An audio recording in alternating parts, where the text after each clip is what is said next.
Hello friends, आज की video में बताने वाले हैं कि जो हमारा कीबोर्ड क्लिक साउंड है उसको हम कैसे अपने आईफोन डिवाइस में ऑफ कर सकते हैं। तो वीडियो स्टार्ट करने से पहले हमारे चैनल को लाइक करें और सब्सक्राइब करें और साथ में ही बेल आइकन दबाना ना भूलें।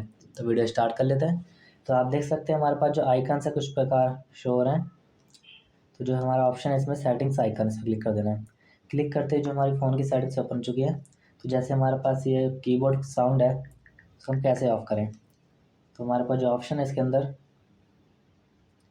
कौन सा ऑप्शन है हमारे पास, हाँ ये ऑप्शन है हमारा साउंड एंड हैप्टिक्स। इस पे क्लिक करेंगे तो जो हमारा साउंड वगैरह है उसको कैसे ऑफ कर सकते हैं कीबोर्ड के। तो जैसे हमारे पास ऑप्शन आ रहा है कीबोर्ड क्लिक्स, तो हमें इस पर क्लिक करना है। इस पर क्लिक करते ही जो हमारा कीबोर्ड क्लिक साउंड है वो ऑफ हो जाएगा। तो जैसे हम इसे बैक करते हैं तो हमारे पास एक कीबोर्ड आ जाता है।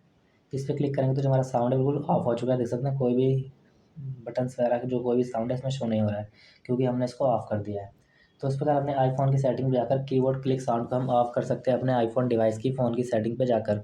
तो आपको वीडियो अच्छी लगी तो लाइक करें, सब्सक्राइब करें और साथ में ही बेल आइकन दबाना ना भूलें। और थैंक यू।